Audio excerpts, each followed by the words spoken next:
Bukan orang Keluang lah kalau tak tahu Pot Bakery and Pastry yang sedap ni. Hai korang, nak singgah mana tu?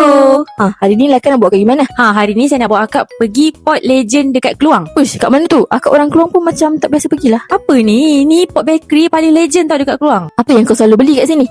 Selalu saya beli Portugese egg tart. Sedap Rasa Sedap dia macam ni. mana? Rasa dia creamy and rich. And setiap kali gigitan tu rasa macam tak menyesal aku beli. Oh, harga dia pun berpatutan kan? Ya betul. Lepas tu kat sini bukan je ada Portugese egg tart. Tapi ada kek, ada roti, and macam-macam lah pastry yang ada. Korang pilih lah nak yang mana. Dan kesemua roti dia dibakar segar setiap hari. Confirm korang rambang mata. Kalau nak sambut birthday, nak beli kek kat sini pun boleh. Apa yang akak beli? Banyak no shopping tu. Sikit je. Kita beli bomboloni Nutella, blueberry Danish, parmesan ham double cheese, almond fruit cream bun, mini summer love, strawberry o'clock, chocolate pistachio, fruity almond, egg tart, cheese tart, and brown sugar mochi egg tart. Wah, panjang tu listnya. Apa favourite kat Wan ni? Oh, akak suka dia punya mini summer love cake sebab dalam dia tu ada gabungan 3 rasa, iaitu kek pandan beserta buah mangga dan juga mus keladi. Halal tak Laika? Jangan risau, kedai ni Muslim friendly. And dekat sini ada juga pekerja diorang yang Muslim. And korang boleh tanya sendiri bahan-bahan yang diorang gunakan. And saya sempat tahu tanya, awak guna bahan apa? Kita orang boleh makan ke Muslim? Jangan risau, Alhamdulillah dah masuk dalam perut. So, kepada peminat dessert, korang patut cuba dessert-dessert dekat Yumido Keluang ni. So, lepas ni kita nak singgah mana pula?